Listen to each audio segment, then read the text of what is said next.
what's some of the first things, once you really found your lane and knew your calling is to serve, what's some of the first things you got involved in at a young age? At a young age, nothing good. Well, let's talk about it. Let's talk about it.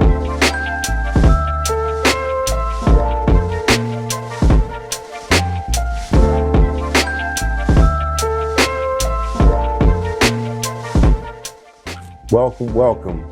We have another podcast here, a Future Leaders podcast. And we want to thank you for taking time out of your schedule to join us today as we have a phenomenal friend of mine who's going to be sharing some great things about leadership in his space, sharing his journey, but also giving us nuggets that's going to be inspiring and help us along this journey. And so without further ado, I want to jump right into it, and I want to introduce Dr. Sherman Porterfield. I know he have a few more names. Maybe he's a bishop, archbishop, but he has been busy getting it done. But this is my guy, my friend. I'm Port, man. I'm the guy. You're right. We go way back. My guy, Brother Port. Anyway, Yes, but want to introduce you. So if you wouldn't mind, just tell the people who you are. Thank you, man. First of all, it's an honor to be here. It's an honor. Thank you for having me. Mm-hmm. I'm excited about what God is doing in your life and through your life. So, again, thank you. Sherman Porterfield, I'm excited again to be here. I've been knowing you guys, Mr. Brother Loney, for at least 18 years. We go back. I happen to humbly serve as pastor of Believers Temple Worship Center, where we're located in Charlotte, North Carolina, 101 West Sugar Creek. And I'm happily married to the love of my life, my black diamond, my beautiful doll baby, Dr. Annette Porterfield. We've been married now for 30 years. So awesome. God has graciously blessed us. We have 5 beautiful people, 4 guys and 1 princess. And we're just thankful, for what God is doing and how He's allowed us to be blessed with 7 grandchildren. Wow. Awesome. So, God is blessing us, and we're working on the legacy. Okay. Yeah, the Porterfield legacy. There you go. Yes, sir. Yes, sir. Mm-hmm. And so now that we know that you are grandpa. Yes, sir. Yes, sir. Granddaddy. That's awesome, man. So with that, can you give us a little bit about where you're from? Where you live? I'm a native New Yorker. Oh, okay. I'm a native. I was born in Harlem, New York, and raised in the Bronx. I'm the son of a sharecropper. My mother picked cotton. My oldest brother picked cotton with my mother in St. Matthews, South Carolina. And during that time, I'll say somewhere between 1954, she migrated up north. We're talking about around the same time that a lot of the lynchings were taking place. One of the things that pushed my mother to leave the South was the Emmett Till murder. Wow. And my brother was the same age as Emmett Till. And she simply said, if they can do this to him, they certainly can do it to my son. So she migrated up north, and I'm so grateful that she did.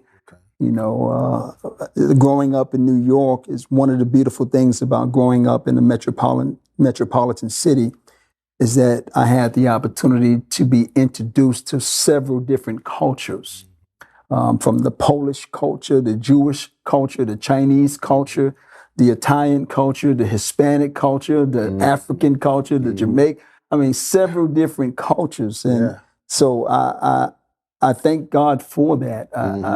Being that we were in a metropolitan city, it gave me exposure to so many different things. So I'm grateful for that, and being the 15 of 16 children. Wow. Yes. It's been always something going on. Always something going on, and being the youngest of the 15, you get to eat first. So. Oh, wow. I was going to say, you better get quick to the table. I don't know. You take care of the little ones. I have a little sister, my little sister, Teresa, but I'm the 15th of 16. So, man, that's awesome. Yes, so it's just been a beautiful thing, just having a mother that that even with all of the children that God has blessed her with, she always taught us two things that was vital to the family, and that was the first thing is to fear God, and the second thing is to develop a prayer life. And the fear and the prayer life was the two things that sustained me when I went my way, because I knew how to pray and I still had that relationship. You train them up the right way that when they get older, they won't depart from it. So it allowed me to come back to my first love. Okay. Man, we both got something very much in common. I was born myself in New York. Okay. Jamaica, Queens. All right. All right. But my mother's from here, Rock Hill. Right. So when she was 18, she moved to New York. Okay. And so my stay there was I was still a baby when she moved back. Right. But I used to go back and visit grandparents all the summers. And as I got older, I started going more and more up that way. But again, like what you said, being able to see things at a larger in a larger setting, such as New York, it helps you to see and learn different cultures and see things. Now that you're here in Rock Hill, you're able to, it's like you see life a lot faster and move a lot faster there. Now you can pretty much say, man, it's like you got a lot going on, but it's just something normal when you're in those type of places. So knowing that you had those experiences of growing up there, how old were you when you moved here first? Wow, Steve. See, I'm digging deep now. I want to say we migrated. I moved back south. My mother moved back south. I believe it's in 1980. Okay. So I've been in the South for a while. I consider South Carolina my home. Okay. Love South Carolina. Those words are strong, and I've learned to love South Carolina. It's a great place to raise a family, and it's a great place to grow and build a legacy of and have access to things and assets of things. Yes. So it's a great place to dream, if you will. That's big. Yeah. Yeah. I agree. And let me ask you this, because I know you got a lot of things you have accomplished over the years here. What's some of the first things, once you really found your lane and knew your calling is to serve, what's some of the first things you got involved in at a young age? At a young age, nothing good. Well, let's talk about it. Nothing good. Growing up again in New York, let's look at this picture. Our ancestors were slaves for over 400 years. When you think about what we as a people have gone through, and yet today, 2023, we still have yet to receive reparations. You look at another color of people or culture of people or race of people receive reparations. In 1998, I believe, it was President Ronald Reagan who authorized reparations for the Japanese internees. A lot of people don't know that they receive money in terms under the umbrella of reparations with a public apology. And we as African descendants have yet to receive reparations. So, growing up as a young man and going to public school in New York, when my pops came back from fighting for this country, you got to know that there was a time with not just redlining, but the United States vets, if you were white, you were able to get VA loans. If you were black, you were not allowed to receive VA loans when you have served your country. So I thank God for the civil rights movement, a key word, under the umbrella of the NAACP. Yes. That's why I tell people I'm a product of this organization. Because of this organization and the work of this organization in fighting for civil rights, fighting for a fair living and a fair wage and voting rights. Yes. We were able to then buy a home in Little Italy. And that was not a good part of my life because we were the first and only black family that lived in Little Italy. So because of that, I became a gang member. I started a gang. And the perspective was just for protection, because I had Yugoslavians on one side, I had Italians on the other, and I had the Polish on another side. So when you're African American in a predominantly school that does not look like you, yes, I started a gang for protection. So, it's one of those things called survival. So I can relate to some of the things that our young people do today and why they affiliate. There's many reasons why. We can look on the outside and judge and make judgment, but we don't know the story. Even here in Rock Hill, there's been some young people that I mentor and deal with under the umbrella of Operation Help One Another. Okay. And realizing, from a perspective from the schools and the districts and the teachers and the counselors, this child is no good, up to no good, and will never become anything. But you've never followed the child home. There's been one situation that stands out with a young man that, we got a call from his mother asking for help. Mm-hmm. And after meeting her, I discovered that not only was she an alcoholic, she was a crackhead. Mm-hmm. And not only that her mother in the house sold drugs in the house, in a 2-bedroom house where more than 8 people lived in. So when I visit this house, I discovered that this is in February, that there were broken windows in February. It's cold. Yeah. And not only that, with all of the foot traffic going on because his grandmother's selling drugs, he had never got an opportunity to get any rest. So when he would go to school, he would go to sleep in class. Yeah. It was the most peacefulest moment of his time. Mm-hmm. And then he could eat. So, it's things like that we have to be mindful of before we go to pointing the finger. And with that being said, and I know I'm probably jumping everywhere, but there's a lot when you ask me about my personal childhood and where I'm at today and my why.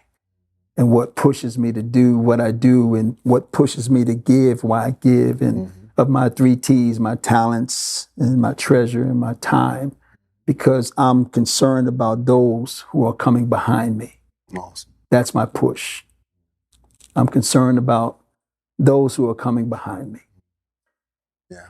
Well, definitely you gave us a lot to chew on right there. But definitely one of the great things I can truly say that since I've known you, because one thing I can truly say from my experience and that you have played a part in my life, being a mentor, someone who I always say is a big brother to me early on, because I grew up in a situation where I did have a father, but wasn't always an example at earlier stages of my life. And when I met you and some other brothers, you showed me what it was to be a husband, showed me what it was to be a godly, God-fearing man. You gave me a lot of examples, not just only through words, but also through examples. So that was something that I can truly say I appreciate your example and who you are. And you're still the same guy that I knew you back then, 18. And you were tough on me sometimes, but you were one of the brothers who really cared enough to have those real conversations and to push, but also to love, to reach my fullest potential. And so with that, I know, like you say, your early stages, you say you started the game, but what was the turning point? What was the turning point from when you realized, man, even though my intent was for protection, it ended up going, of course, I know how gang life is, it kind of slides to the left, but then what was the turning that kind of took you down another path? Well, what was the turning point? Wow. The turning point was I had a real conversation with Sherman. I married very early in life. I think this is my second marriage, but my first marriage, I was married at 20 years of age. Mm-hmm. And when you think you're grown, you're really not grown. Just because you're over the age of 18 does not make you grown. Mm. Just because you can produce a seed does not make you grown. Yeah. Just because you're able to perhaps pay your own rent really doesn't make you grown. It's a point where, and what you said about a father figure, I personally didn't have that real. I want to say I had my pops, my stepfather was a real man, a man of valor, and I'll share that if I got a second. How he would take my brother and I, being that we were the youngest in the house, everybody else is grown. So my brother, Chief Apostle Franklin Porterfield, him and I are less than a year apart. So if he got into trouble, I got into trouble. If I got in trouble, he was in trouble. Oh, yeah. But my stepfather, he would treat us as if we were soldiers, literally. You know, we would have fire drills in New York, meaning that no matter what the condition, the weather, the season, we had to get up, get fully dressed in the dark, because he said if there's a fire, you have no electricity. Wow. So so that taught me to put my socks and my underwear in one drawer, my shirts and my pants in another drawer, have my shoes lined up under my bed so I know where they are and I can get dressed fully in the dark. Wow. So, you know, having that type of training and being exposed to a great city like New York, and then perhaps coming to the South, you're kind of advanced. You think you know everything. You think you're smarter than a fifth grader. You know, it's all of those things. And I personally had to go through life finding out the hard way, even though I had a great example as a mother. You know, I think that's the part, and that's what pushes me today to mentor, to try to be not just a speaker, but a doer. Not just a doer, but someone that is a live example. I was not old enough to touch Dr. King. You know, I was born in 65 and Malcolm X died in 65. Okay. I was not old enough to touch these people. But these people today can touch you and I, Steve. Mm-hmm. They can see the life that you're living. My perspective is to let my light so shine, Matthew 5:16, that people will see my good works, not call Sherman's name, but glorify him. So if I can be that light in a dark place, if I can help a young man, and my goal in life is just to be an example. That's it. Yeah. Not that I'm perfect. There's no perfect man. The perfect man, we put him on a cross. Yeah. But we are supposed to strive towards perfection. Mm-hmm. And when we know better, we are supposed to do better, especially when you're no longer on milk. There should be a maturing perspective. There should be a positive outlook on your walk, your talk, and your disposition as a whole. Okay. Yes. And I'm excited about, you know, just knowing that God has favored me with life and wellness. Mm-hmm. Everything else, you know, is good. If you can strive for things and have goals, and it's good to set goals, but every goal should begin with appreciating life. Mm-hmm. Because you can have the money of Bill Gates and don't have health, and someone else would enjoy your fortune. Oh, yeah. Yes. I want to kind of fast forward, knowing that you've had some, you wasn't born with a silver spoon. No, sir. You had some challenges. You wasn't always, model. Oh, no, person. No. But I'm in my book, I share my troubles. I won't give it to you tonight, Steve. So you do have a book? Or you have one coming, or what's going on with writing, that? I'm prepared. Well, no, I got a couple of things that I'm writing. Okay. One of them is Operation 15 Minutes. Okay. And it talks about the importance of 15 minutes in the life of a person in a day, in a 24-hour day.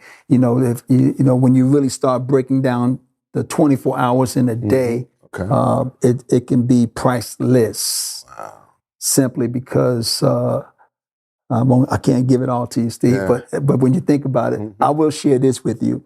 I never share with the students or the people that I talk to that you have 24 hours in a day. And the reason why I don't is because a healthy mind should get 8 hours of sleep. Mm-hmm. So if out of those 24 hours in a day, if you're getting the proper rest to help the brain do what it's been built to do, created to do, then you can be at your best. Okay. And then when you have people in your life, there's a circle perspective. And those that are in your circle, you have to operate in order to be successful. In order to interact with them, you have to spend time and have a relationship with them. You know, and so if you're a married man with children, then all of those people in your circle are vital. They're paramount. But if you're not interacting with them through the course of those 16 hours, what are you leaving them? You know, so it's Operation 15 minutes. The goal is to spend 15 minutes with those individuals that are vital to you. You know, it's yeah, I'm excited about that. Well, that's awesome. I would want to say that you're one of the ones who also instilled in me, and I knew of it, but for to 5 P's, which we know Bishop Krupp, he's always talk about 5 P's, proper planning before prevents poor performance. And this, you know, I know you probably still do it on Sundays. You sit down right now in your week. You were one of the first ones really kind of dug into preparing yourself for a successful week. That's it. And so, if you don't have the plan, you have already failed. Yes. So I'm always been one. You know, I've learned this from someone. I do have a mentor. Okay. He was the first African American to open up a car dealership in South Carolina, and his name is Larry Wright. And Mr. Wright taught me the principles of winning. You know, he says you have the zeal, but let me just give you the principles. And the principles that Mr. Wright shared with me, who did not have a strong religious background, but he understood how to be successful. And he said the one of the most important things you have to do, Sherman, to be successful in life is to write it down. And he basically was saying, write the vision and make it plain. He says, when you have that outline, no matter what comes, no matter what distractions happen, you can always go back to your outline. And if you don't succeed that day, you put it on the next day's outline. And that changed my life. That was one of the things that changed my life, to help give me that lioness perspective. You know, the lioness is one of the greatest hunters in the world. And she has to win every time because she has cubs depending on her. Okay. So when she's strategic about hunting, she does not want to give away her position to her prey. So she's methodical about every move. And then when she pounces, it's game over. So when a man writes the vision and makes it plain, and when he pounces, okay, I'm sorry. He about to pass the side of that. I'm just saying. That's all love. You know, when the man gets right, his whole house get right. Yeah. You know, that's why I'm all excited about empowering Black men. You know, as I stated, this country has yet to apologize for slavery. You know, we have a lot of work to do. We have to educate people about the importance of understanding what reparations is. If you can, in your view, explain a little bit of what that is, because some people may be like, what is he saying when you say reparations? What do you say? Reparations, let's deal with the fact of what the president did, President Reagan that did. These Japanese people were detained illegally. So they lost on life, family, their welfare of living. Several things were taken from them. Okay. So if you cannot provide, or if you're not there to provide for your family, what happens to your family? Who takes the lead for your family? You know, and so when you and this is nothing compared to slavery, because you cannot repay the lives, that were taken because of slavery. You cannot, turn back the clock of the kidnapping and the raping and the molestation and the cruelty. And, you won't do that to your dog. You cannot take back the fact that Black people were seen as cattle, property, if you will. So reparations is called redress or apologizing and rewarding for the act of something that was done wrong to someone. It's called repayment. Gotcha. So we were promised under the umbrella of Lincoln 40 acres and a mule. That was part of reparations. Why was that so important? Because you were a slave and you owned nothing. Hello, you had no property. The scripture talks about a good man leaves what? An inheritance for who? His children's children. You had no property. You took care of someone else's property for over 400 years. So the 40 acres would have given you assets to build financial wealth for your family. To do what? To become. That's why we don't talk about this. This critical race theory. If black folk don't start talking about this thing, we're going to be right back where we were 40, 60, 80 years ago. So when you look at the fact that the Black Wall Street that was dubbed the Black Wall Street by Frederick Douglass, because he saw that the black people united together, they became accountable for each other. So what happened then? Accountability and unity equals, and it births power. So they were able to build their own restaurants, their own hotels, their own beauty shops, their own grocery stores, everything that they did, the movie theaters, you name it, whatever you see today, they did it. And they did it under the umbrella of excellence. And they patronized each other, which birthed power.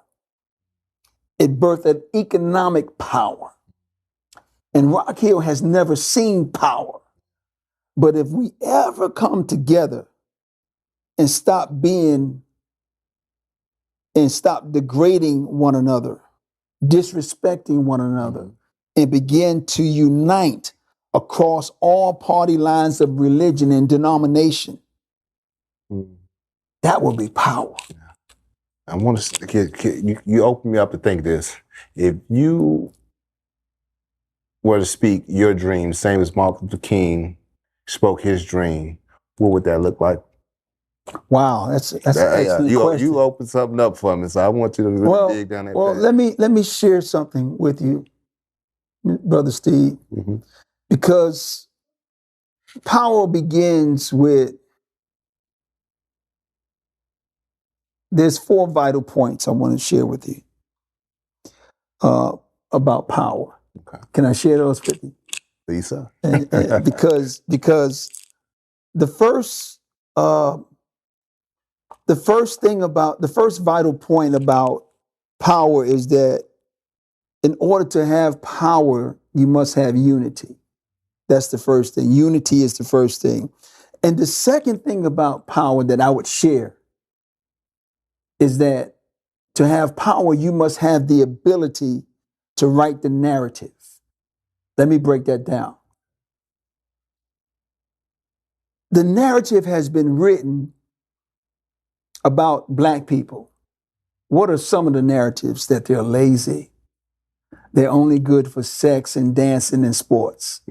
Am I talking right? Yeah. The narrative of TV commentators, for instance, in the sports industry, for years, commentators who would write the narrative on ABC and CBS, because you only had 2 big broadcasting channels back in the day, and they would write the narrative that a black man is not smart enough. He does not have the intellect to become a quarterback.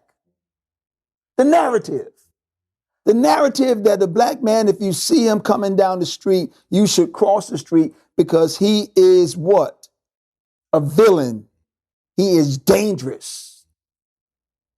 He's not really a man. He's an animal. He will attack you. He will rob from you. The narrative in the movie production world called Hollywood was that we are only good for prostitution and being pimps. And let's not negate the fact of breaking into somebody's house or sticking somebody up. The narrative. So, I can go on and on. The movie theater, the narrative, education. There was a point that we forget and we have yet to teach our young black men and boys and girls that once upon a time in these United States of America, it was against the law to learn how to read and write as a black man. Mm-hmm. They controlled the narrative. So the narrative of being able to hold the power, and the power of the narrative also is your vote. He that is able to vote can control the narrative of Congress. Hello. He that's able to vote and has voted control the narrative that we have the first woman of color that is the most powerfulest woman in the world who happens to look like you and I. Mm-hmm. So the voting perspective, we have an opportunity today. Mm-hmm. It's not by accident that you look at all across the country, there's certain people in positions that are controlling the narrative. The district attorney in New York, mm-hmm. District Attorney Brett, the other attorney, the female attorney, the attorney Flo down in Georgia, controlling the narrative. Why? And this is the biggest thing I want to leave with you, or share with you, Brother Looney, because I want you to see something. The most powerful weapon in the world is not an AR-15. Is this what I hold in my hand? An ink pen. Why is this so vital? Why is this the most powerfulest weapon in the world? I'll share some of them with you. Okay. Because he that holds the pen controls the narrative, controls the story, controls the history of the story. So as people of color, we have to begin to write our own narrative. The narrative, this weapon has been around a long time, more than 7 centuries. BC, before Christ. The Bible itself was written, hello, somebody, with the word of God, written in word, with a pen. The Hebrew word, the scrolls, written with an ink pen. Right.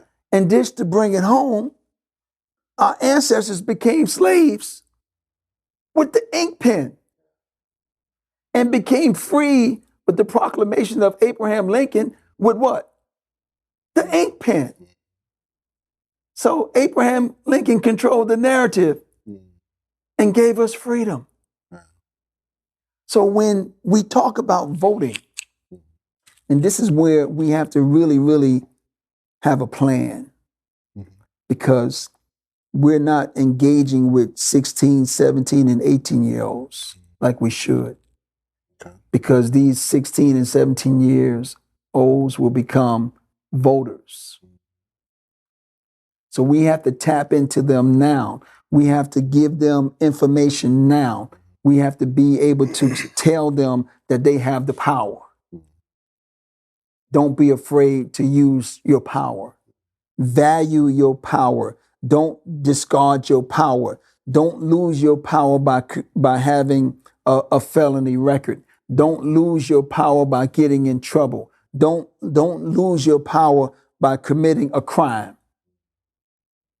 Because they have used the justice system, this criminal system, to take us away from using our power. When you're incarcerated, you can't vote. When you have a record, in some states, you're unable to vote. So we have to teach that. We have to prepare our people. One thing I'll say, if I may share, it's not all of them. It's us too. We look at our young men today with their pants down. and we look at our young men today who thrive to be thugs. And we look at our young ladies today who call themselves and call each other bitches. That's a learned behavior. You know, who was the first black billionaire in these United States? Robert Johnson. How did he make his millions that became billions? He started this TV, goes back to the narrative. He began a narrative under the umbrella of BET. And parents, black parents, allowed their kids to grow up. BET became the babysitter. Hello, somebody. And that's where gangster rap began. So those seeds were planted in the 80s, and now we're seeing the harvest. Am I talking right? Oh, yeah. We're seeing the harvest where these kids, because they saw it, the gangster rap and the benefit of being a thug, of the benefit of being a drug dealer, the benefit of killing their black brothers, snuffing them out that day and going back home and eating cornflakes and milk. Yeah. I want to change the conversation a little bit. You shared a lot about what it is that we see in society, also what we need to be focusing on. Let me ask you this. What's some things that you're doing to make a change in your community? And by doing that, you invite others into those circles also. So what is that you've done to make a change? Well, that's awesome because change is real and change is difficult.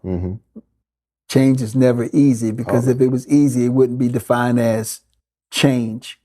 So I make it my business to begin the day by, of course, giving God praise and thanks.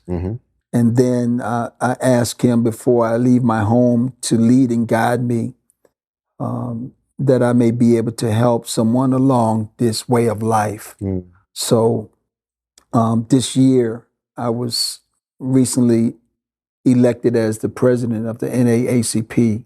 Awesome. And congrats to sir, congrats. Thank you. And that's an honor. I stand here humble as the servant of not just black people, but all people of color. And so it's my reasonable service is to share the opportunity that as people of color, you have a chance to unite and become accountable, to receive power, to achieve your dreams and your goals. It's so vital that we cross party lines, race lines, political lines, because in order to be successful, one must be willing to build an alliance. So I'm excited about building alliances with not just the community of people of color as a whole, but alliances with, for instance, our public police association. I've been able to build and begin conversations with our local police department. I've sat down with Chief Chris Watts, and we are planning a community event to bring the community together with the people that have taken an oath to serve and protect us. It's hard to serve me when you don't know me.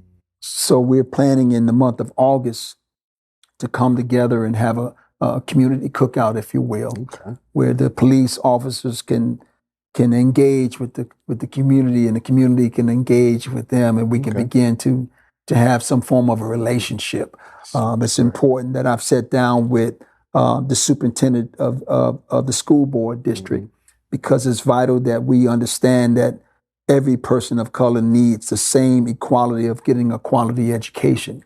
So I've been doing my meet and greets. I have a 100-day perspective of meeting with different groups and building an alliance, and also restoring bridges that was once broken, because you cannot do it alone. You cannot become a power by yourself. It takes a village. Yes. It takes people that are like-minded to become a powerful force. So I'm excited about that. That's one of the things that I'm doing, just getting out there and reconnecting and building bridges and getting people to understand that under the umbrella of the NAACP, we're nonpartisan. We're not for Democrats. We're not for the Republicans. We're for the people of the community. One thing that we all have in common is that we live here. Living here, you pay taxes. So you have a right. Hello? You have a right to receive the best quality health care. You have the right to receive the best quality education. Yes. You have the right to have the ability to live in a home. Because this is all about economic power. Yes. You cannot leave a legacy if you have no assets. So everyone should have an opportunity to buy a home in America. So we have a lot of work to do, and I'm excited about just having a small little foot to work with. Well, I want to also ask, I know that you, and actually I'm a member myself of the NAACP, and I know we have several things that's going on. I know we have some event that's coming up, and you mind at least yes, sir. Elaborating on that? I'm really, really excited about this month, in the month of June 2023. Okay. On June the 24th, we have the Honorable Bakari Sellers. Attorney Sellers is going to be our keynote speaker. Mr. Sellers is the son of Cleveland Sellers, who was involved in the Orangeburg Massacre in 1968. So, and he's not only that, he was the first lieutenant black governor of South Carolina. A lot of people don't know that. So I'm really excited. He's going to be our keynote speaker. It's going to be at the wonderful campus of Winthrop University. We're going to be in the McBride Hall. The event begins at 5:30. We'll be serving hors d'oeuvres and get a chance to interact and network with the people. And at 7 o'clock, he'll be sharing with us. And I'm really excited about this, Steve. I'm excited about our theme because our theme for this year is a year of accountability, power, and unity. Accountability, power, and unity. And if we as a people can become accountable for first our own actions, right? Then we can hold each other accountable. But I can't hold you accountable until I first hold myself. So, if we would understand that parents have to hold themselves accountable. Keyword parents. Because my mother always said, kids don't ask to come here. But when they come here, you be accountable and take care of them. So if we can get our parents to be accountable, we can lower the black on black homicides. Hello, by just being accountable for your child. Yeah. So then you have this unity perspective, and when you put those two recipes together, it will birth the power. So I'm excited about this event coming up, and then we have our political action committee that's working very hard. And bringing our young students together and getting them at the table, because we can't say that our youth is our future, but they're not at the table to tell us what's going on. So we have a committee under the umbrella of the NAACP that is engaging with our youth and making sure that we are hearing what they're asking of us. And making sure that we're involving them and giving them liberty to speak, that we can listen. Yes. Well, you can elaborate. If anyone who's here local or even surrounding area want to find out more information about the Freedom Fund banquet, how could they get that? They can go on to the RH Facebook, RHNACP. Okay. NAACP Facebook, and you can see the information there. You can also reach out to our office, and the office number is 803. I'm going to have to get that. I don't know it by heart. I'm sorry. Okay, put that in the chat. But you can put it in the chat, the office number, or you can simply come to our office, which is located at 215 Main Street, right here in the heart of Rock Hill. Yes. Okay. Well, we definitely want to encourage those who would love to, find out more about the NWCP. Please go to the Facebook, and we're also going to be leaving some information more in the chat here later on. But by all means, I encourage those to please get involved, because you cannot say anything about what's going on unless you do your part. Amen. And so we want to encourage those. Hey, if you're on the team, get in the game. Get in the game. That's it. I love that. So I encourage you, and we're going to learn and grow together. And so that's the beauty of it. And again, the reason why we invite you here, because you have demonstrated what leaders are. It is not always smart as at the table, but you are willing to show up and be an example, but also to surround yourself with other people who, when we play the game together, we can definitely pull from each other's strengths. And that's what I love about listening to a lot of John Maxwell's writings. I'm actually been studying him very hard here lately.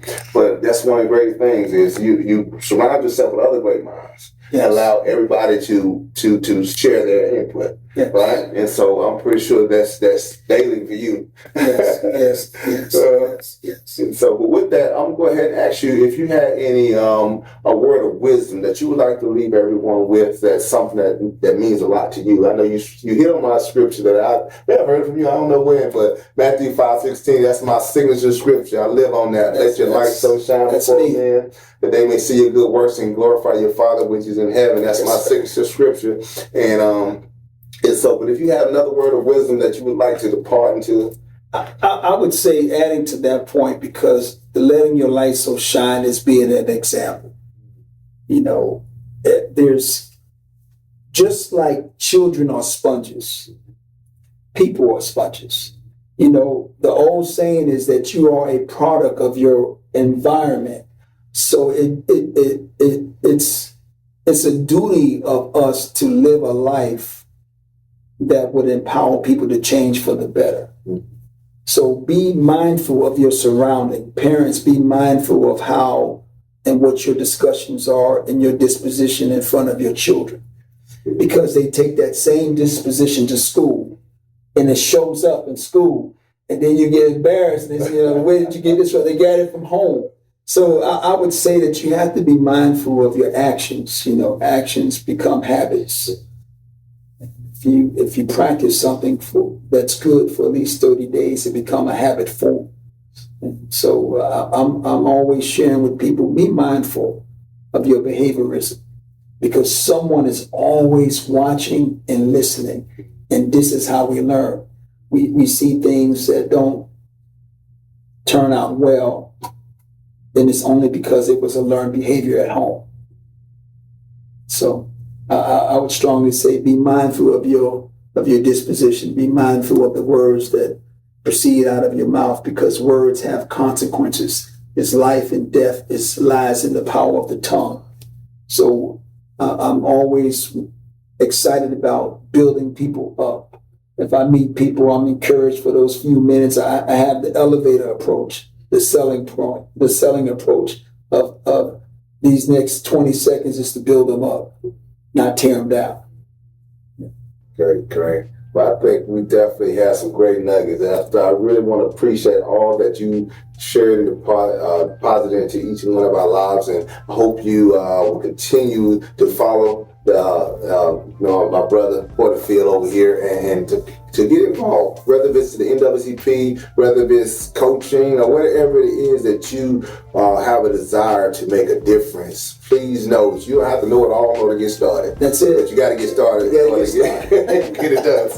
So I can tell you again, it's an honor, a pleasure again to have you here. So and this is only the beginning of many more. Yes, sir. And we're going to definitely be talking about some of the things we both have worked together on in the coming future. So thank you for the time that you've given us. Please continue winning and continue to be great. Have a great one. Thank you.